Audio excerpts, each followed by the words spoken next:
अस्सलाम वालेकुम। आज का जो हमारा टॉपिक है वो ये कि अगर एक पेशेंट को रेडिएशन हो गई हो तो उसमें फिर हम इम्प्लांट लगा सकते हैं या नहीं लगा सकते। देखो, रेडिएशन क्या प्रॉब्लम कॉज करती है।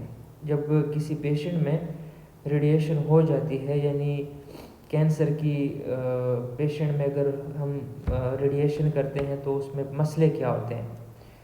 तो सबसे पहले जो इम्पोर्टेंट मसला वो है कि ब्लड सप्लाई जो है वो डिक्रीज़ हो जाती है और जो बोन की स्टेम सेल्स हैं वो कम हो जाते हैं और उसमें इसके अलावा फाइब्रोसिस हो जाती है।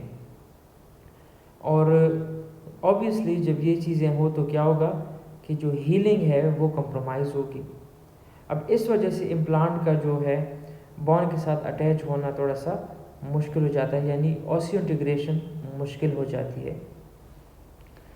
जो इम्प्लांट के फेलियर रेट है वो ये कि अगर नॉर्मल बोन है तो उसमें सक्सेस ज़्यादा होता है, लेकिन अगर एक इरेडिएटेड बोन है तो उसमें जो फेलियर के चांसेस है वो ज़्यादा होते हैं।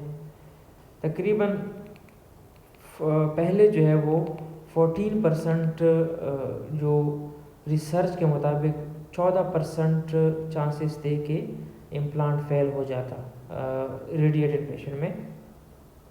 लेकिन आजकल की जो स्टडीज़ हैं वो ये कहते हैं कि 20 से 45% के लोगों में जो है वो इम्प्लांट की फेलियर बढ़ गई हैं। लेकिन उसमें उन्होंने ये भी बताया कि वो डिपेंड करता है रेडिएशन की डोज पे भी, कि अगर जो रेडिएशन दिए हैं उसकी क्या डोज है, यानी जितनी ज़्यादा रेडिएशन डोज होगी उतना ज़्यादा फेलियर के चांसेस होंगे। फॉर एग्ज़ाम्पल अगर 55 ग्रे से ऊपर हो तो इम्प्लांट्स सर्वाइवल वो सिग्निफिकेंटली वो कम हो जाती है। इसके अलावा जो हाइपरबैरिक ऑक्सीजन थेरेपी है, तो हाइपरबैरिक ऑक्सीजन थेरेपी में पेशेंट को हाई प्रेशर ऑक्सीजन दी जाती है, जिससे फ़ायदा ये होता है कि ऑक्सीजन सप्लाई इम्प्रूव हो जाती है। जो कि हम कहते हैं कि रेडिएशन की वजह से जो वास्कुलर सप्लाई, ऑक्सीजन सप्लाई वो कम थी, अब इसके साथ थोड़ी सी बेहतर हो जाती है। और इसके अलावा नए ब्लड वेसल्स जो है वो बनना स्टार्ट हो जाते हैं और बोन हीलिंग जो है वो बेहतर हो जाती है। यानी हाइपरबैरिक ऑक्सीजन थेरेपी का फ़ायदा क्या है कि ऑक्सीजन सप्लाई बेहतर हो जाती है, नए ब्लड वेसल्स बनना स्टार्ट हो जाते हैं और बोन हीलिंग जो है उससे बेहतर हो जाती है। जो मार्क्स प्रोटोकॉल है वो ये है कि 20 सेशन इम्प्लांट से आप पहले देंगे और 10 सेशन आप बाद में देंगे, ठीक है।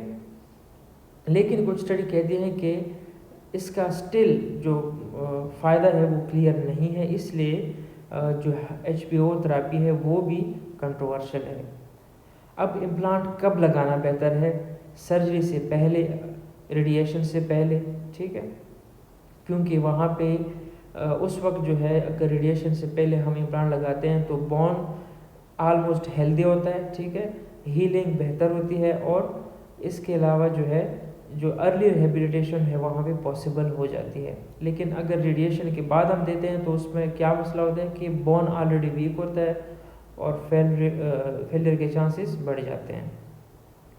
इसमें जो इम्पोर्टेंट पॉइंट है वो ये कि जो बेस्ट रिज़ल्ट वो है वो कब मिलता है, तो इम्प्लांट हेल्दी बोन या वास्कुलराइज फ्लैप में अगर हम लगाएं तो रेडिएशन से पहले लगाएं और प्रॉपर प्लानिंग करें तो वो ज़्यादा बेहतर है, ठीक है।